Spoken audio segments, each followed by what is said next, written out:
to Voice Personality Hunt 2021, SMU's only hosting competition. My name is Faith, and I'll be your host for the semifinals round. We're now down to 12 very talented semifinalists. Following a brutal battle in the quarterfinals, our mentors have picked their teams: Team Alastair, Team Tracy, and Team Kennede. These mentors will be helping their contestants through the semifinals task in the hopes that their mentees make it through to the grand finals. It'll be a cutthroat battle though, because only 6 contestants can make it to the grand finals, and only one can be crowned champion of Voice Personality Hunt 2021. For the semifinals task, contestants were paired up and assigned a guest. They then had to conduct an interview with the guest, but don't worry, we didn't just throw them in the deep end. We had Suhaimi Yusof from Fly Entertainment to get them ready with a masterclass on co-hosting and interviewing techniques. We also have an esteemed panel of judges this round, with Maddie Brettachet-Low, Victoria Ong, Jeremy Yo, and Edward Choi, who will be judging their performances. How exciting! Before meeting our semi-finalists, we'd like to thank our sponsors Ropeworks and Swapaholic for their generous support. Mask chains are an essential during this pandemic, and Ropeworks offers versatile and stylish options for everyone. Reclaim your closet's value by swapping underused clothes with Swapaholic. Make no compromise to your wallet, your style, and our planet. And now, let's give it up for Dylan and Questa, who will be interviewing Jade Seah. Take it away! Hi, welcome to VPH Semifinals. My name is Questa and I'm Dylan. And together we are The Stars. That's right, we are the D Stars, and today we are your hosts on Beyond the Stars. Questa, what's Beyond the Stars? Okay, that's a very good question, okay, Dylan. Beyond the Stars is the theme of our show today, where we bring you beyond the celebrity life of some of Singapore's biggest stars. That's right, and today's guest needs no introduction. You might know her as the first runner-up for Miss Universe Singapore 2006, while others might know her as a famous television and radio host.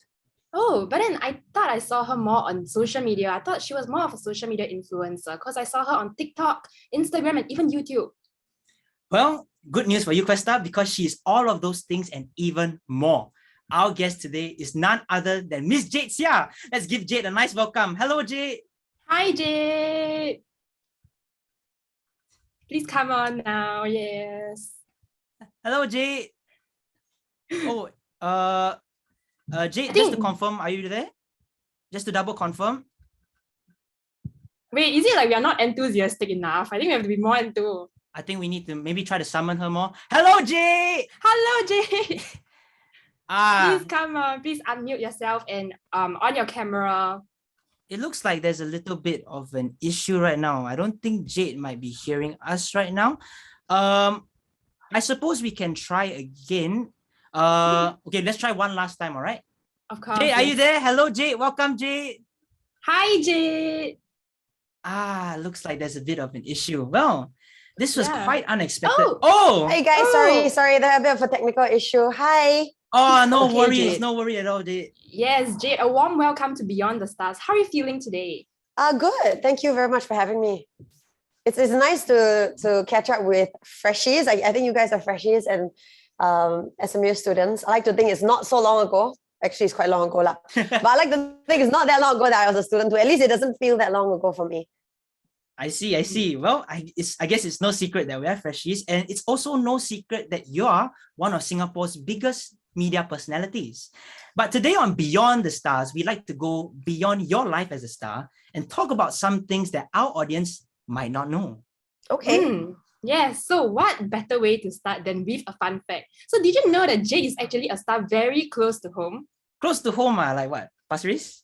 No, not Pasir Ris. Dylan, everybody's gonna know that you stay in Pasir Ris now. But I mean our second home, okay, like SMU.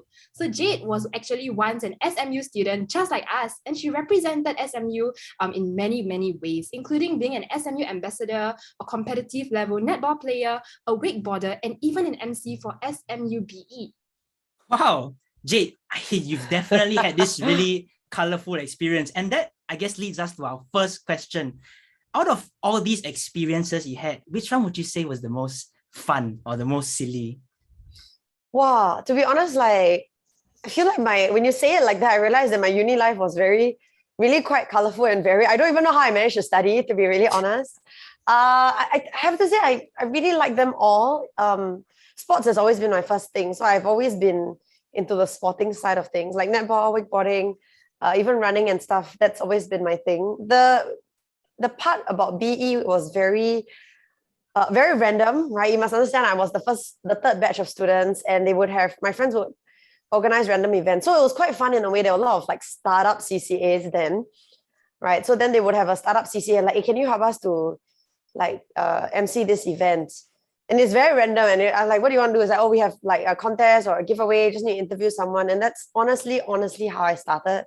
And it's interesting because I still do a lot of sports, but that's honestly also been my career for the past many years since I left school. So I mean, that to me is pretty memorable. But it kind of like I stumbled into it. Like, you guys are cool because you're like kind of know that you want to do this. And it's good that you're doing it now because you can hone your skills and you can really take this time to train and practice, because honestly, experience counts for a lot. There's like really no denying that you are a true all-rounder. Besides having outstanding extracurricular experience in SMU, it should come as no surprise that your academics are equally impressive. So having placed on Dean's List 3 years in a row. Well, you guys did your research, man. Actually, three is like huge. I mean, like, I'm so sorry to interrupt, Jade, but that number shocked me. Like, to get in one time is already like a big thing already, but 3, I mean, Questa, how can we juggle all of that? Yeah, that's what we want to know, right? So Jade, on behalf of my fellow freshies, do you have any tips and tricks on how to survive in SMU? Wow, to be honest, right, y'all make it sound like it's like a huge accomplishment. And to be honest, people are quite surprised because I played very hard when I was in school. I would say like it's a balance, but I always tell people, end of the day, right, you just need to get a certain grade, but how you get there is a separate thing. So I really believe in working smart. Right. So, I mean, you got to know yourself. If you're the sort who needs a longer time to study, then please give yourself that time. But for me, like, I will lose steam. So I give myself study week. But really, during study week, I really, really like go all out. Or before a test, I go all out. I mean, for every module you have, right, there are all these components. So the trick to getting an A is just to do well or do relatively well in each component. Right. So you have to participate. That's the number one. I think people don't realize how important that is, because that constitutes, at least in my time, was 20%. Is it still 20%? Yeah, still 20%. Yeah, so for a lot of courses, and a lot of people miss out on that 20%, which is a super easy 20%, honestly. And then the other thing is have really good project mates. That's my other, because you need to have project mates who complement you, right? So like, I was not good at doing PowerPoint. Like some people are PowerPoint wizards. They're really good at putting it together in a really nice way. But I was good at presenting, so I would do that. I was good at report writing or at report editing, so I'll do like the final edit. But my friends will do more of the research and the whatever, and then I'll put it together. So if you find a team, and I used to do like project work with almost the same team every module. It's very strategic, guys. I know this sounds really kiasu, but like we would bid for courses together. We would work out like, okay, every time we're like, okay, let's take these courses together, and we'll bid for at least 4 out of the 5 together and make sure we do it together. And we're all aligned, like we want to get an A, but we also want to play hard. So you got to align yourself with the right people, I guess. But be sure to have fun, because uni is like one of the most fun times in your life. Don't waste time. Don't waste it away just chasing the grades. You can still get the grades and still have fun. I really, really believe that. All right. Work hard, play hard. Yeah, definitely gonna keep that advice in mind. All right. So Jade, you mentioned that you consider sports a career even after having left the sports CCAs of SMU. And I think it's no secret that you're a well-known inline skating enthusiast as well. That's right. Yes. However, right, do you know that Jade actually picked up road cycling very, very recently? In fact, sometime earlier this year, right, Jade? Yeah, actually very, very noob at road cycling. I picked it up only about 3 to 4 months ago, right? Because I realized that, I've always skated since I was 9, but you can't skate everywhere. And you can't skate on the road. And some pavements are just not conducive to skating. And also I have less friends who skate, but I have a lot more friends who cycle on the roads. Right? So sometimes it's also, I'm a very social creature. And then so I told my friends, like, why don't you just let me try once? So they let me try their bike. And I didn't know the bike was so expensive, right? But they were very generous, because road bikes are really quite expensive. So I went out on their road bike and I was like, this is different, because you can achieve speeds that you cannot on skates. And that made it very exciting for me. And it's very fun. I mean, since we can't travel, it's my way of traveling. It's my way of exploring Singapore. The good thing is now I feel like everywhere in Singapore is very near. Because I feel like can cycle there, what? If can cycle there means not that far lah. All right. So I think the best thing about cycling is, as you mentioned, it's really getting in touch with the wider cycling community. So on their behalf, as well as on behalf of all the skaters out there, right, we got to know, just between us, right, which one do you prefer, skating or cycling? I would say skating. Skating will always be my first love, right? Because I actually I don't really like cycling. I actually don't. I know it sounds weird because I spend a lot of time cycling, but I don't really like the act of cycling. I just like the speed and I like the distances that you can cover, right? And I like the fact that it's very green, so you can travel places without getting into a car or into a bus or a cab. But personally, skating gives you that sort of freedom. There's the sort of freedom of expression that cycling cannot. And then also when you skate, okay, my friends are more outside, they cycle, they still can drink water, take photo. I cannot lah. Okay, so whatever photos and all that you see are all taken by my friends. So, but skating is like, I'm at the level where I can I can take videos, I can hold a speaker. It's just, I feel a lot more free on skates. So definitely I would say skating over cycling. For me, at least. I mean, yes, skating is really, really fun. But then we also noted that you are team leader for Dynamics Drafters, which is like the cycling team participating. in Ride for Rainbow 2021, which is like the Ride for Rainbow 2021 is the night cycling fundraiser organized by Club Rainbow in support of children with chronic illnesses and also their families. So it is really very courageous to take up this challenge. So may I know what inspired you to take up this challenge? To be honest, it sounds very cool and all that to be like the team leader, but in that whole team, right, I am literally the most noob cyclist. It was because someone from Club Rainbow approached me and asked me if I wanted to raise money, and I thought it was for a good cause. So I asked a few of my cycling friends, and they're all very pro social and pro helping these kind of causes. So they're very keen. They're like, let's start up a running group. In fact, right, they are the ones who chased me. They kept asking me, have you set it up already? Have you set it up already? It took a while, right? But when I set it up, it kind of rolled. And Dynamics Drafters, the name came up because these are the people I play ball with. I play netball with these people, but some of them actually cycle as well. Actually, most people who do sports, they will do more than one sport. I realized this. So then we started cycling together and they were very on about it. And so we've solicited donations from our teammates. And I like to ask the SMU community as well, please support Dynamics Drafters. All money goes to charity. We don't keep any of it. It goes to helping children and their families in need, children who are suffering from chronic illnesses, and also helps their families. So it's for a pretty good cause, and all we have to do is to drum up money. So I guess that's why I'm the leader, right? So because I'm the one who's trying to pull more donations, and then we have to cycle a certain distance, and that's why I have experienced cyclists to help me with that. I see. All right. That's amazing. It takes incredible courage to step up to the plate and fight for something you believe in, because especially as someone that's new to the cycling scene as well. So that's really impressive. So I guess you're no stranger to advocating for causes you believe in. Oh, we seem to be running out of time as well. So we are just going to speed it up a little bit by ending with this one final question. Sure. Last year, you co-founded Wonder and Wellness, which was a platform aiming to make wellness accessible to the masses. So just tell us a little bit about Wonder and Wellness. What inspired you to start up this platform? Well, I mean, to be honest, I feel like more and more mental health has become the forefront.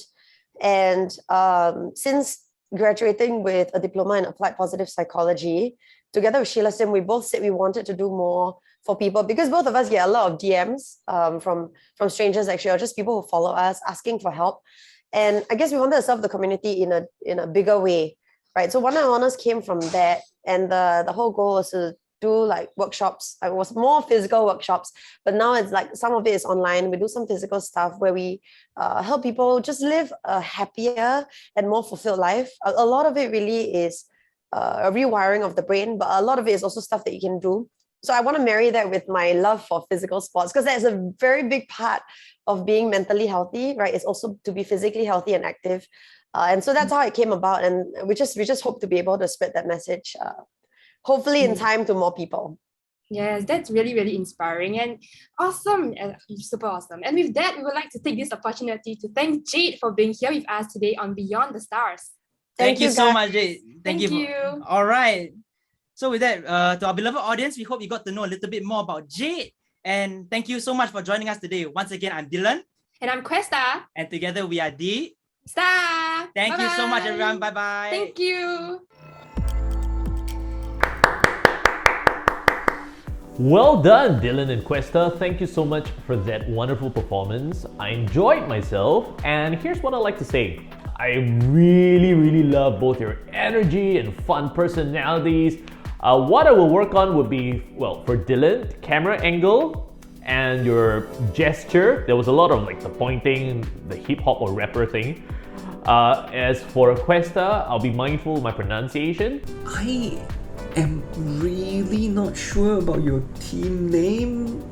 Little cringy, but good coordination on it. So props to you and Questa for that. Dylan and Questa, both of you had fantastic chemistry. I think that you came across extremely friendly and likable.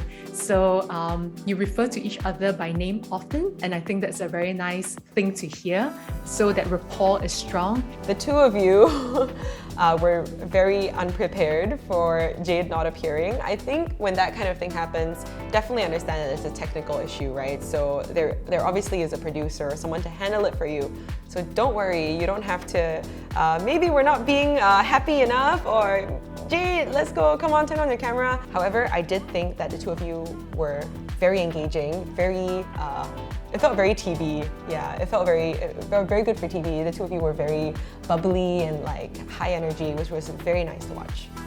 So who's moving on to the finals? Type your guesses in the comments below. The grand finals will be live streamed right here on Friday, 17 September at 7:30 p.m. So stay tuned. Once again, I'd like to give a big shout out to Ropeworks and Swapaholic for sponsoring VPH 2021. And thank you for joining us for another round of Voice Personality Hunt 2021. Hope to see you again. Bye!